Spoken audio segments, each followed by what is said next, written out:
آپ شاید جانتے ہوں گے، وہ 17 کے 17 جو سے ہیں وہ بلوچ ہیں، اور احساس یعنی کہ نمائندگی نہ ہونے کا، محرومی ہونے کا بیانیہ بنایا جاتا ہے. فیڈرل لیول پہ آئیں آپ تو بلوچستان سے ملک کے وزیر اعظم رہے ہیں، آپ کے چیف جسٹس آف پاکستان ہیں، عدلیہ میں، فوج میں، بیوروکریسی میں اعلیٰ عہدوں پر ایک بڑی اچھی تعداد بلوچستان کے لوگوں کی ہے، اور ہمیشہ سے رہی ہے اور آگے بھی رہے گی. آپ پولیٹیکل پوزیشن میں چلے جائیں، ہمیشہ سے رہی ہے. تو پھر پرابلم کیا ہے؟ پرابلم یہ ہے کہ یہ جو بیانیے بنائے جاتے ہیں اس کے پیچھے ایک بیرونی حکمت عملی ہے، ایک سوچ ہے. اس کو فنڈنگ بھی آتی ہے، اس کو انٹلیکچوئل سپورٹ بھی وہاں سے ملتی ہے، اور باقی سپورٹ بھی دی جاتی ہے کہ آپ یہ بیانیہ بنائیں احساس محرومی کا، آپ یہ بیانیہ بنائیں نمائندگی نہ ہونے کا، اور پھر وہ انکلوژن کام کرتے ہیں یہ جو دہشت گرد ہیں ان کے ساتھ. آپ کبھی ٹارگیٹنگ دیکھیں، اب دہشت گرد ٹارگیٹ کس کو کرتے ہیں؟ They target everything which helps the development of Balochistan. وہ جو مزدور روڈ پہ کام کر رہا ہے اس کو بھی ٹارگیٹ کریں گے، انجینئرز کو. وہ ابھی آپ کے سامنے 25-26 اگست کی رات کو جو ہوا، جو آپ نے ذکر کیا، میں آپ سے پوچھتا ہوں کہ جو کولپور پہ ریلوے کا برج تھا اسے بارود سے انہوں نے کیوں اڑایا؟ کیا وہ کوئی فوجی ٹارگیٹ تھا؟ وہ اس لیے اڑایا تاکہ بلوچستان کی جو اکنامک ہارڈ شپ ہو لوگوں کو، وہاں کے لوگوں کو سوشل ہارڈ شپ ہو، لوگوں کو تکلیف ہو. بلوچستان کے لوگوں کو تکلیف ہوگی نا، اس کی اکانومی متاثر ہوگی، تاکہ یہ جو مصنوعی بیانیہ بنایا جاتا ہے احساس محرومی کا، اس کو مزید دوام ملے. جو بچے، جو لوگ، جو جوان بلوچستان کی معیشت میں حصہ لینے کے لیے دوسرے صوبوں سے، دوسرے شہروں میں کے کام کرتے ہیں، ان کو کیوں بربریت کا نشانہ بنایا جاتا ہے؟ تاکہ بلوچستان کے اندر اکنامک ایکٹیویٹی متاثر ہو، احساس محرومی کا بیانیہ مزید چلایا جائے. یہ ہے جو میں نے پہلے ہی بات کی، ایک گھنونا کھیل جو کہ بیرونی حکمت عملی اس سوچ اور فنڈنگ اور سپورٹ کے بغیر نہیں ہو رہا، اس کے ساتھ ہو رہا ہے. اور جب یہ آتے ہیں، جو آپ بات کر رہے ہیں انٹیلیجنس بیسڈ آپریشنز، اور جو ہم کر رہے ہیں، جب ان کا فوج سے ٹکراؤ ہوتا ہے، تو ابھی آپ کے سامنے ہے، یہ گوادر میں انہوں نے حملہ کرنے کی کوشش کی تھی، یہ نیول بیس جو ہے آپ کی تربت میں، اس پہ گئے تھے، تو کس طرح ان کی لاشیں گری تھی، کس طرح جہنم حاصل ہوتے ہیں، اور کیسے ہم جا کے اس بہت بڑے وسیع ایریے میں ان کی کمین گاؤں پہ جا کے ان کو ہنٹ کرتے ہیں. تو پھر یہ جاتے ہیں دوڑ کے یہ سافٹ ٹارگٹس کہ معصوم شہریوں کو بسوں سے اتار کے اپنی بربریت کا نشانہ بناؤ. یہ کون سا اسلام ہے؟ یہ کون سی انسانیت ہے؟ یہ کون سی بلوچ اقدار ہیں؟ یہ کون سی وہ اعلیٰ اسٹریٹجی ہے جس کی کوئی دنیا میں تعریف کرے کہ ہاں یار یہ بڑا اچھا کام کر رہے ہیں آپ؟ یہ ان کی مایوسی ہے، یہ ان کی اور ان کے پیچھے جو سرپرست ہیں ان کی جو ظالمانہ سوچ اور ذہنیت ہے، اس کی عکاسی ہے. ہم کہتے ہیں اگر اتنی ہمت ہے تو آؤ ہم سے مقابلہ کرو. کیوں ان معصوم اور نہتے شہریوں پہ جاتے ہو؟ Come and fight with us. ہم تو ان کو ہنٹ کر رہے ہیں. تو آخر میں آپ کو یہ کہوں گا کہ ہمیں اس بات کا پورا یقین ہے کہ ان کا بیانیہ جھوٹ پر اور حقائق پہ مبنی نہیں ہے. ان کی یہ جو ظلم ہے، اس ظلم کا ان کو حساب دینا پڑے گا. ظلم کا ہمیشہ حساب دینا پڑتا ہے. ہمیں یہ بھی یقین ہے کہ بلوچستان کے جو غیور عوام ہیں، اور اسپیشلی جو اس کی یوتھ ہے، دے انڈرسٹینڈ ویری ویل کہ ایکچولی بلوچستان میں ان کے گھروں کی، ان کے قصبوں کی، ان کے صوبے کی، ان کے ملک کی ترقی کا، ان کی خوشحالی کا دشمن کون ہے. They understand it and they stand with the state. اور پاکستان اور بلوچستان خوشحالی اور ترقی کا سفر جاری رکھیں گے انشاءاللہ.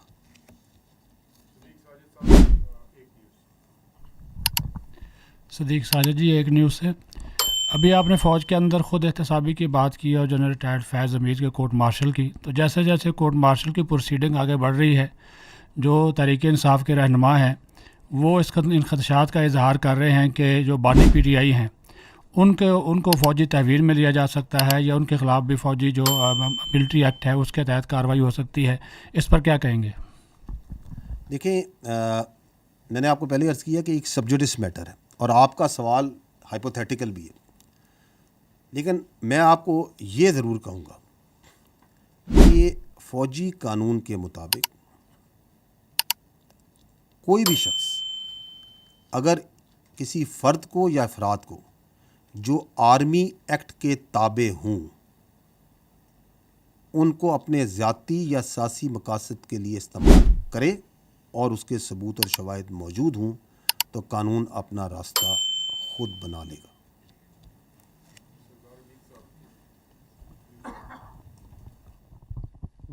شکریہ جی جنرل صاحب۔ سردار حمید، نیوز ون ٹیلی ویژن سے۔ میرا کوشچن سر یہ ہے کہ گزشتہ ماہ پی ٹی آئی نے ایک جلسہ پلان کیا اسلام آباد ترنول میں، اور اس دوران جو ہے وہ کینسل بھی کیا ڈپٹی کمشنر نے، لیکن چیمہ گوئیاں یہ ہوتی رہیں کہ اچانک اس جلسے کا کینسل ہونا جو ہے کہیں نہ کہیں اسٹیبلشمنٹ کے ساتھ ان کی بات چیت ہے، اور ابھی یہ جلسہ دوبارہ پلان ہو چکا ہے 8 ستمبر کو۔ تو اب بھی مارکیٹس کے اندر اور باہر یہ خبریں گردش کر رہی ہیں کہ شاید بیک ڈور چینل کے اوپر پی ٹی آئی کی قیادت سے یا کسی ان کے رہنماؤں سے کوئی بات چیت ہو رہی ہے۔ اس پہ ذرا وضاحت کر دیں کہ یہ چیمہ گوئیاں کیوں ہو رہی ہیں سر؟ دیکھیں، کسی بھی جلسے کی جو ہوتی ہے نا جگہ، منسوخ، تاریخ، یہ ایک پیورلی ایک ضلعی انتظامی معاملہ ہے۔ Army is focused towards its own professional matters.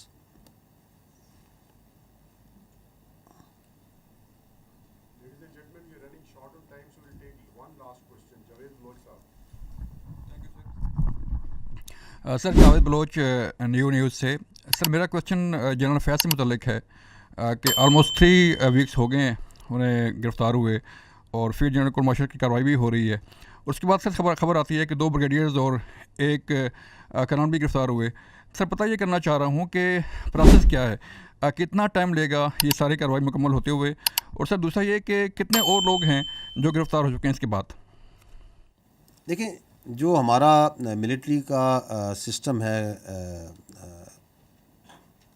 Court martial کا یا لیگل سسٹم ہے، یہ بالکل بڑی سرعت سے کام کرتا ہے، اٹ ورکس ود اسپیڈ، لیکن جو قانونی اور انصاف کے تقاضے ہیں وہ مقدم ہیں۔ تو جس کا بھی کورٹ مارشل ہوتا ہے اس کو فیئر ٹرائل کے، اس کو وکیل کرنے کے، گواہ پیش کرنے کے، جرا کرنے کے، ثبوت پیش کرنے کے اور اپیل کرنے کا یہ تمام حق حاصل ہوتے ہیں۔ اس لیے اس پہ کوئی حتمی ٹائم فریم نہیں رکھا جا سکتا۔ اور جہاں تک آپ نے بات کی ہے کہ اور کتنے لوگ گرفتار ہوئے ہیں، تو میں آپ کو پہلے بھی عرض کی کہ یہ ایک سبجوڈس میٹر ہے، ایک آن گوئنگ قانونی کیس ہے، ٹھیک ہے نا، اور اس میں جو ضروری جزیات اور تفصیلات ہوں گی، جو مناسب ہوں گی، وہ آپ کو بتائی ضرور جائیں گی۔ لیکن میں آپ کو یہ بتا دوں کہ جو بھی شخص اس کیس میں ملوث ہوگا وہ قانون کی گرفت سے باہر نہیں رہے گا، چاہے اس کا کوئی بھی عہدہ ہو، چاہے اس کی کوئی بھی حیثیت ہو۔ Thank you very much.